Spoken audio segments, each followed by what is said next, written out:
Welcome to Inspiring Narratives, your favorite channel for uplifting stories, renewed hope, and cultivating a deep connection with Allah subhanahu wa ta'ala. Discover with me how turning to Allah can lead you to amazing changes in your life. Assalamu alaikum wa rahmatullahi wa barakatuh. We are back with another uplifting story that will, by the grace of Allah, strengthen your faith and renew your hope, inshallah. As always, get yourself your favorite drink, get comfortable, and let's get started with today's video. As you are aware, it's that special and beautiful time of the week again. Friday is on the way. I hope this video gets you in the spirit of making lots of dua and remembering Allah subhanahu wa ta'ala.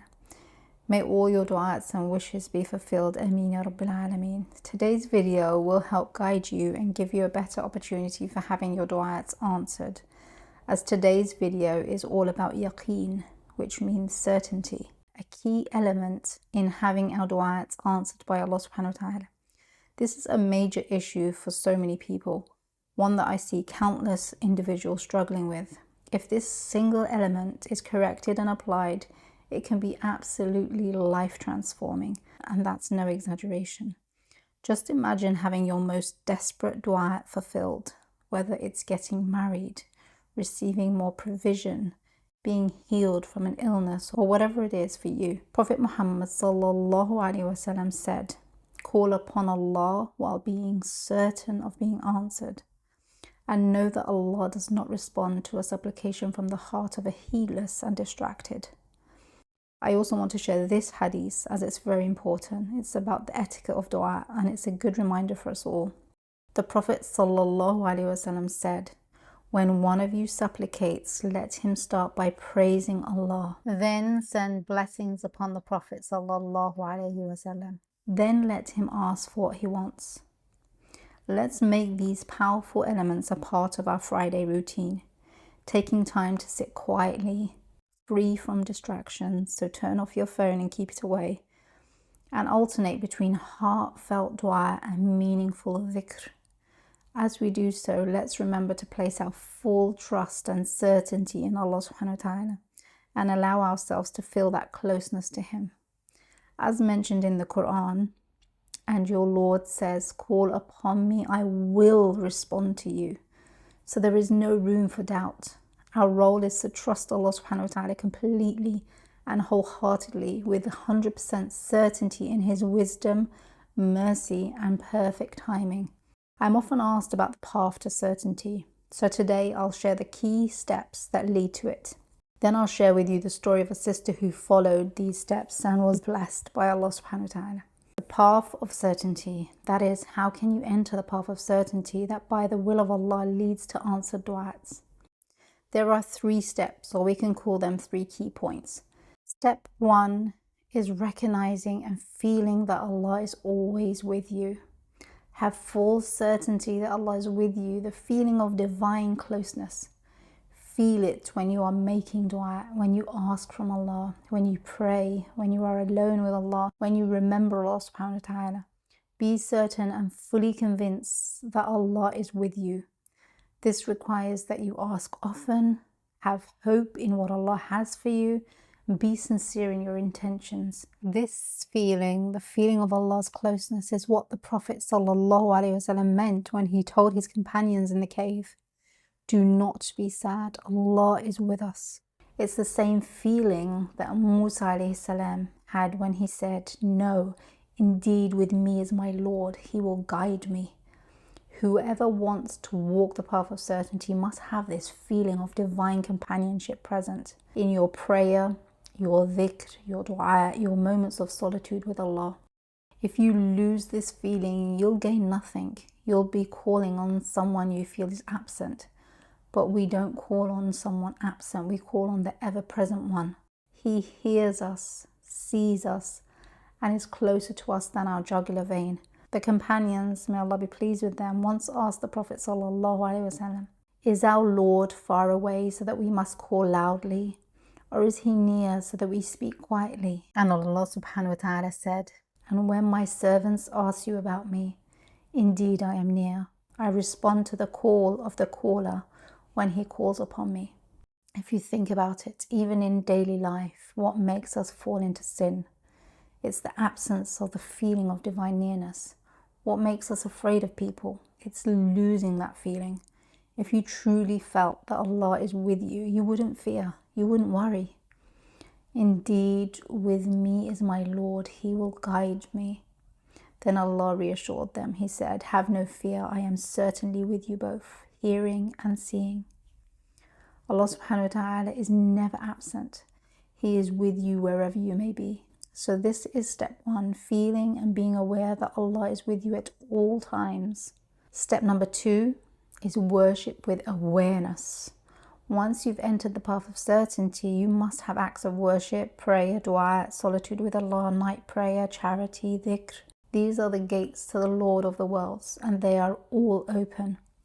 But there's one key condition: awareness. What is awareness? It is to be conscious of what you're saying and doing. It means that when I say Allahu Akbar, I truly understand what it means. When I say, my Lord, forgive me and accept my repentance, for you are the most merciful, I feel the weight of my sin and the greatness of Allah's forgiveness. When I say, I seek forgiveness from my Lord, indeed He is ever forgiving, I actually imagine His mercy descending upon me. When I say there is no power and no strength except with Allah, la hawla wa la quwwata illa billah, do I realize that I truly have no power and no ability? Everything is from Allah. When I send peace and blessings upon the Prophet sallallahu alaihi wasallam, do I remember what he did for this ummah? That one dua for the Prophet sallallahu alaihi wasallam earns me 10 prayers from Allah subhanahu wa ta'ala. 10 mentions of my name in the highest gathering. Allah sends peace upon me 10 times. That feeling, that awareness is what we need. When I say all praise is due to Allah, the Lord of the worlds, do I understand it? For a long time we used to say, I make dua, I make dhikr, I ask for forgiveness, but there was no awareness. This consciousness is what brings you your desires on the path of certainty. Moving on to step 3. Step 3 is joy. Pray with joy. Ask with joy. When alone with Allah, be joyful. Remember Allah with joy. Why should I feel joy? Because I am a servant of Allah. I am asking Allah. Allah is with me. The King of Kings has heard me.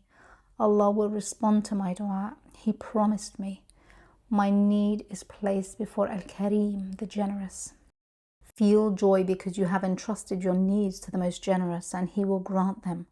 Be joyful because your Lord is Al-Wahhab, the giver, Al-Kareem, the generous, Ar-Rahim, the merciful, the King of Kings. This is the feeling we want when we're walking on the path of certainty. So notice with me, whoever practices these 3 things, feeling the closeness of Allah, awareness and consciousness in worship, joy with Allah in dua, in dhikr, in solitude, in having your needs with Him rather than any creation. By Allah, whoever practices these 3 things soon will see huge shifts and changes. And we will all become the heroes of the next story. I ask Allah to make me and you among those who listen and follow the best of what they hear. Let's go ahead and start with the story. Our sister says, praise be to Allah. Praise be to Allah. It has finally happened. All thanks and praise be to Allah. Praise be to Allah, by whose grace good things are completed. I swear by Allah, the hardship was intense, really intense. Debts that only Allah knew of, an extreme hardship. We were in distress.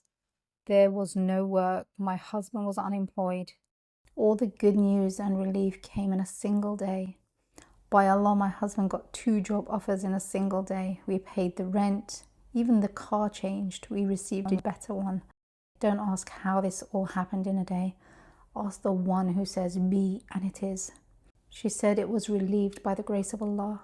I used to remember Allah and send blessings upon the Prophet sallallahu alaihi wasallam, but I was missing one thing: certainty. I used to make intense dua, but I never saw results because I didn't understand what certainty truly meant. Then I listened to all your clips and applied them. Before I would cry out, Ya Rab, Ya Rab, and still no answer.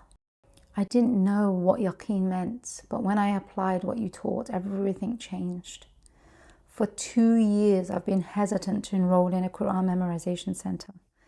I was anxious and afraid I wouldn't be able to memorize. There were psychological barriers. Now I've started attending and I'm following up with the teacher.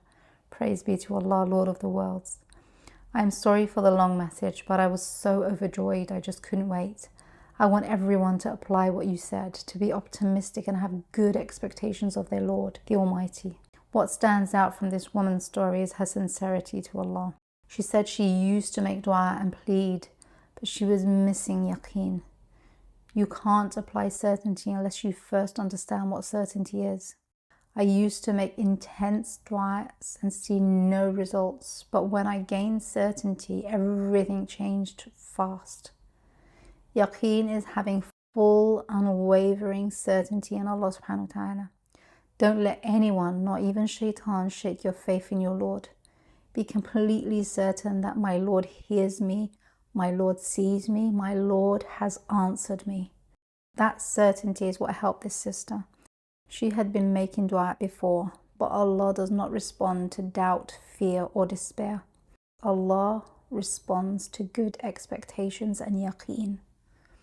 Ask Allah subhanahu wa ta'ala with full conviction and He will respond. Whenever doubt creeps in, remember the words of Allah. Ud'uni astajib lakum. Call upon me and I will respond to you. Ask Allah and He will give. Seek forgiveness and He will forgive. So what's stopping you? What's stopping me? What's stopping us all from being the next person with a beautiful story? The only thing stopping us is failing to activate yaqeen. We all have needs we want fulfilled. I ask Allah the Almighty to grant us what is good. I pray that each of you becomes the hero of the next chapter, a chapter filled with relief, joy, and the beautiful unfolding of answered du'as by the grace of Allah. He is the most generous and the most kind. Be optimistic and have the best expectations of Allah subhanahu wa ta'ala. And watch how your life changes. Until next time, Assalamu alaikum wa rahmatullahi wa barakatuh.